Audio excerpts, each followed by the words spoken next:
yon? Kay? Sinong Manoy? May-ari ng kariton? Asan siya? Ano mo yun, kuya?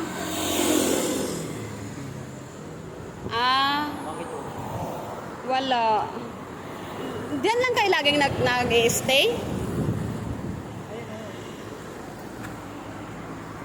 Kaya nga, dito kayo laging nag-stay? Saan kayo nagluluto? Ha? Bumibili lang kayo ng pagkain? Paano kung bibigyan ko kayo ng bigas, ganyan? Saan kayo, wala kayong lutuan? Ayan, dala-dala nyo. Okay. Hi, kuya. Kasi nakikita kita lagi dito. Nakikita ko nga yung kariton niya. Anong laman nun? Yung kariton? Kalakal po. Kalakal? So, ganun talaga ang trabaho niyo po? Ganon-ganon lang kayo? Araw-araw. Parang may kasama kayong isa, si ate. Ay, wala. Kayo lang. Wala kayong anak?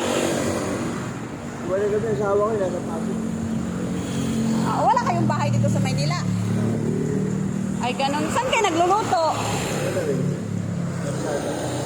Diyan na rin, sa katsada. Dala-dala. So, ayan yung lutuan ninyo. Ayan. Kasi naano ako sa aso ninyo eh. Kasi matagal na kitang napapansin dito eh. Gusto talaga kitang tulungan. Gusto kong magbigay ng konting tulong. Babalikan po kita, kuya. Diyan lang naman ako sa malapit. Ayan. Babalikan ko po kayo. Dito lang naman kayo. Lagi ko kayong nakikita. Paano pag umuulan? Saan kayo matutulog? Lona. Ha? Lona na. So, dyan lang din kayo. O, sige, kuya. Babalikan kita, ha? Sige po. Mamshi, ayan, papunta ako ngayon doon sa kung saan ako nakapangako na tutulungan ko si kuya.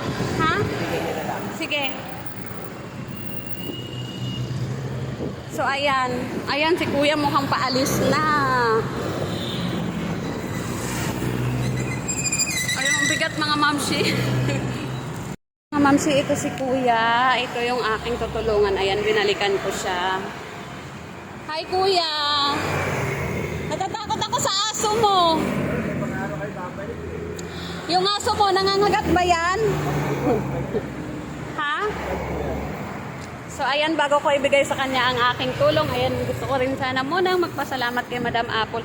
So, kuya, ito, 5 kilong bigas, noodles, sardinas, tsaka kape. Ang bigat. So, kuya, anong masasabi mo po? Kala ko, di kayo babalik. Hindi nangako ako, diba, na babalikan kita. Sabi ko nga, tutulungan kita. Ayan, medyo, siguro mga ilang araw mo na rin supply yan. Nagsasaing ka ba? Opo. Ayan, pasensya ka na, kuya, at yan lang ang aking nakayanan. Maraming. Ayan, baka gusto niyo pong ano pong sasabihin niyo? Maraming salamat. Maraming bagay. Kahit maliit lang po yan, kuya, nakakatulong po yan sa inyo. Pagka, sa mga susunod na linggo, pag nakikita ko po kayo dito ulit, ayan, tutulungan ko rin po kayo. So, ano po yung gagawin nyo dyan? Hindi po ko, ibebenta ko rin kapag ilinisan ko po yung mga plastic. So, sa araw-araw na ginagawa mo yan, kuya, magkano ang kinikita mo? Magdamagin po ako. 200? Wala ka namang anak na nag-aaral? Meron niya po, yung nasa Pasig. Extend po. Pero wala rin yung tao. Oo. Akala ko, yung babae dito na nakikita ko pag dumadaan ako ay asawa mo. Saan yun siya? Nasa sa dulo, binaalan ko yun. Madalas kasi nangihingi sa akin ng pera yan eh. Binibigyan ko rin. Kahit May babae? Oo, yung maiksi ang buhok. Ayan, pag dumadaan kasi ako, parang nakikilala niya na ako. So madalas nga siyang nahihingi sa akin ng pera. Sino yung kasama mo kanina ditong lalaki? Nangangalakad din. Hindi mo yun kasama. Oo, iwalay po kami. Kasi wala siyang kariton. So ito na yun, kuya. Ay, ang bigat. Ayan, 5 kilong bigas yan, noodles, sardinas. Ayan, makakatulong na rin yan sa'yo. Sige, kuya. Madami ba? Tapos po. Wala man akong maibigay sa yung financial pera kasi wala naman akong pera. Ayan. Taga dito po kayo? Opo, taga dyan lang po ako. Kaya ayan. Kaya nakikita kita laging dumadaan. Actually, nagbibigay po talaga ako ng tulong. Ayan, may mga nag-i-sponsor din naman po. Kaya mas gusto kong katulad po ninyo ang binibigyan namin ng tulong. Kasi parang mas kailangan nyo po. Although kailangan din naman nila pero mas kailangan nyo po ng ganon. Agi kuya. So ayan lang kuya. Thank you rin po. Ayan. Opo. So, ayan mga Mamsi Haggard. So, ayan, nakakauwi ko lang. Galing pagbigay ko ng tulong doon kay Kuya. Mga Mamsi, kung bakit si Kuya ang aking binigyan ng tulong kasi matagal ko na siyang nakikita. Naaawa po talaga ako sa kanya. Nung in-interview ko nga siya, nagkakariton lang kasi siya, nangangalakal lang mga bote, mga ganyan. So, kahit hindi naman kalakihan ang aking binigay na tulong, ay nakakatulong na rin yun kay Kuya. Parang nakakagaan sa pakiramdam na nakatulong ka sa kapwa mo kahit ikaw ay nangangailangan din ng tulong. So, ayan. Gusto kong mag-thank you sa mga nag-sponsor at mag-i-sponsor pa. Ayan, may nakapila po akong mga sponsor sa aking charity. Salamat sa inyo. Salamat sa pagsuporta nyo sa akin. Sa nag-sponsor ng aking mga binigay ngayon, si Madam Apple. Ayaw niya na itag ko siya. So, ayan. Madam Apple, thank you. Napakabait mo. Napakabuti mo talaga. So, ayan mga mamsi.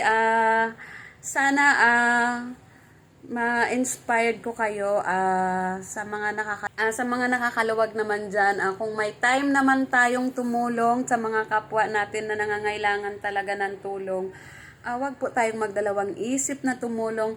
At mga mamsi, pag tayo po ay tumulong, wag po tayong mag-expect na may balik po sa atin yun. So, ayan na nga, sabi nga naman, pag gumawa ka ng magandang gawa, so marami daw blessing na darating sa'yo. So, ayan, kasabihan po yon. So, syempre, kapag tamad ka, nag-antay ka lang sa ganong kasabihan, walang mangyayari, mga mamsi. So, ayan, mamsi, ito pala ang laman ng aking mga binigay kay Kuya. So, ito nga, mga mamsi, ang ating bigas ay 5 kilo.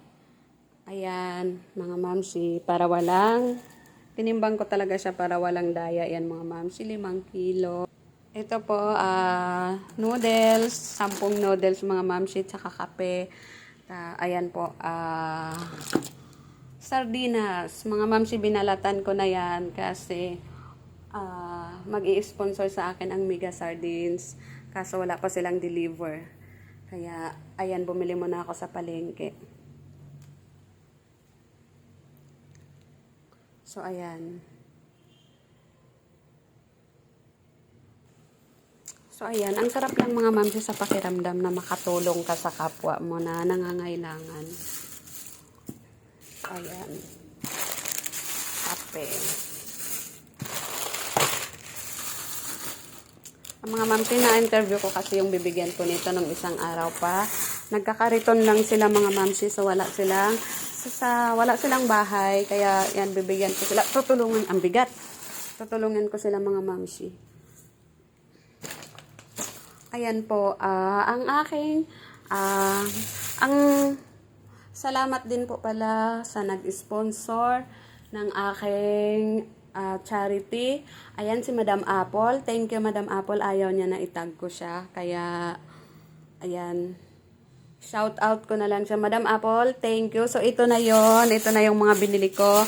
5 kilong bigas, 10 noodles, 1 kape, at ayan yung sardinas, 5 piraso, madam. Ayan yan, 5 pirasong sardinas. So, ayan, matagal na rin nilang stock yan dahil ilan lang naman silang kakain. Ay, ilan lang naman sila yata. Ayan.